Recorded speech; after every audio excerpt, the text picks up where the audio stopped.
mga kababayan. Mapagpalang araw po sa inyong lahat. Ako po ay mapagkumbabang humihiling po sa inyo na mapakinggan niyo po ang aking mga sasabihin. Pero bago po ang lahat, lilinawin ko lang po. Hindi ko po nais mangagaw ng eksena sa kalagitnaan ng malawakang kampanyang kasalukuyang nagaganap ngayon sa atin. Ang aking pong mga sasabihin ay para po sa mga nagdududa sa mga pangakong binitawan ni Mayor Duterte at Senador Cayetano na tatapusin nila ang mga salot sa ating lipunan na kinasusuklaman nating lahat.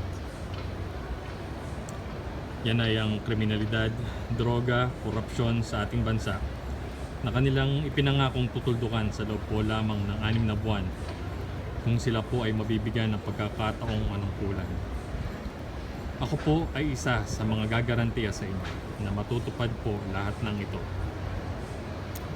Sa mga susunod ko pong sasabihin, ay tiyak na matataranta ang mga magnanakaw sa ating gobyerno, mga drug lords at mga kriminal.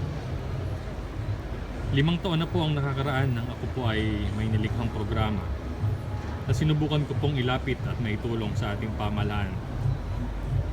Ang lahat po ng mga plano ng programang ito ay akmang-akma sa pareho nating mithiin. Dahil pare-pareho na po tayong galit na galit sa bulok na sistema ng ating gobyerno at mga suliranin na hindi matultukan sa kabila ng marami na pong upo na mga opisyalis na pangulo ng bansa. Sinubukan ko po itong ilapit sa kasalukuyang administrasyon sa pamamagitan ng DOJ. Ipinaliwanag ko po ang mga unang bahagi. Katunayan po ay nagustuhan po nila ito at ako po ay kanilang ipinatawag.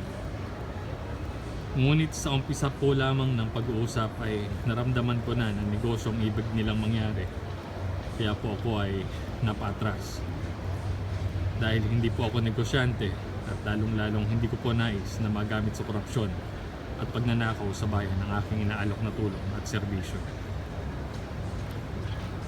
May 4 na bahagi po itong programang ito na nais ko pong ibigay suporta sa ating susunod na Pangulong Rodrigo Duterte.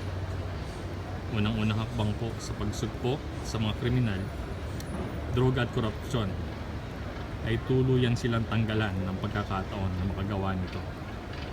Naniniwala po ako na ang pagtatanggal ng oportunidad sa mga kriminal at magnanakaw ay umpisa ng matibay na solusyon. Kasabay po nito ay pinakamabilis na pagdakip at pagkapanagot sa sino man lalabag sa batas, dahil agadan po natin silang matutukoy sa ilalim ng programang ito.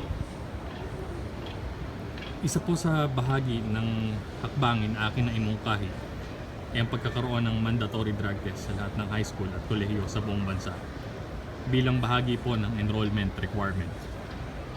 Isang totoong drug test na walang hocus-pocus. Ang gastusin po para sa drug test ng mga pampublikong paaralan at state university ay kasama po sa taunang budget ng kagawaran ng edukasyon. At para po sa mga pribadong eskwelahan, isasama po ito sa kanilang matrikula. Uulitin po ang ganitong pagsusuri matapos ang 6 na buwan. Sa mga magpopositibo po ay bibigyan sila ng sapat na atensyon ng bawat eskwelahan na kanilang kinabibilangan. Ganitong sistema din po ang sasagwa sa mga magre-renew at kukuha ng kanilang driver's license. Isang totoong pagsusuri na hindi po mapepeke. Ang magpopositibo po ay hindi po papayagang makakuha ng lisensya. Makaraan po ng 6 na buwan ay maaari po silang muling sumubok kumuha ng kung mapapatunayan na sila ay negatibo na sa droga. Sa mabilis pong pagkakaunawa, papatak po ito sa principle ng law of demand and supply. At sisiguraduhin ko po sa inyo na malulugi ang mga sindikatong namumuhunan sa droga kung kaya't mapipilitan na lamang silang lisanin ang ating bansa. Pangalawa po ay ang solusyon sa seguridad at kaligtasan ng bawat Pilipino. Ang bansang Pilipinas po sa kasalukuyan ay pinamumugaran ng iba't ibang international syndicate dahil sa kaluwagan ng seguridad sa ating bansa. Namamayagpag po ang kanilang operasyon dito sa ating bansa dahil malaya po sila nakakapagtransaksyon sa loob at ang labas ng Pilipinas gamit ang ating sariling pasilidad. kung kaya't maraming foreign investor po ang atubiling maglagay ng kanilang negosyo sa ating bansa. Ganon din po ang banta ng terorismo. Madali din pong nakakapasok ang sino mang nais magsagawa ng kaguluhan sa ating bansa. Sa ilalim ng programang ito, nakakatiyak po tayo na ang bansang Pilipinas ay susunod na idedeklarang isa sa mga pinakaligtas na bansa sa buong mundo. Kasama din po sa programang ito ay ang sentralisadong komunikasyon magmula sa tanggapan ng Pangulo patungo sa mga lalawigan, munisipalidad hanggang sa bawat barangay sa buong bansa para sa mga alertong impormasyon sa pinakamabilis na komunikasyon. Nanghihinayang po lamang ako kung ang programa pong ito ay nabigyan sana ng pagkakataon noon.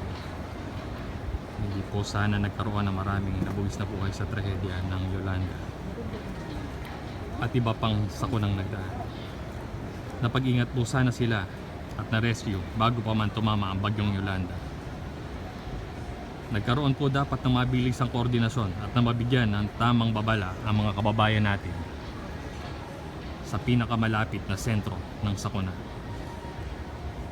Ang ikatlo at kaapat na bahagi po ng programang ito ay siya pong magiging susi kung bakit tatanghali ng bansang Pilipinas na may pinakamabilis na pagbangon at pagunlad sa kasaysayan. Sa loob po lamang ng isang taon, ipinapangako ko po na magiging doble ang kasalukuyang GDP at budget ng bansa para sa mga proyekto nito at patuloy pa po itong lalaki. Lahat po ng ito ay buong pusong ibabahagi ng inyong lingkod sa pag-upo ng ating bagong Pangulong Rodrigo Duterte. Mayor Duterte, kayo po ang sagot sa matagal ko ng dalangin. Ang dalangin ko po ay mabigyan ng ating Panginoon ang ating bansa ng isang pinuno na tutuldok sa paghihirap ng ating mga kababayan at gagawin ng lahat upang maging lubos na ligtas at payapa ang manirahan kahit saan mang sulok ng Pilipinas. Ang aking pong programa na nais mong kahit ay higit na maging epektibo sa pagpapatupad po ninyo ng federalismo. Sa mga mabuting ama po ng tahanan na nakikinig po sa akin ngayon, batid ko pong nadarama nyo rin po at naunawaan ang aking pinaglalaban.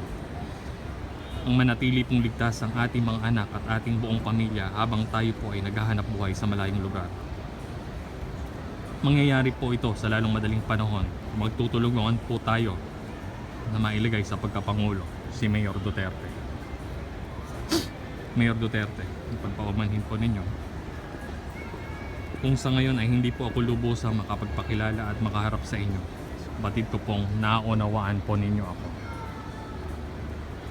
May mga malalapit po akong kaibigan at pinagkakatiwalaan na magpapatunay po sa inyo na totoo po ang lahat ng aking sinasabi.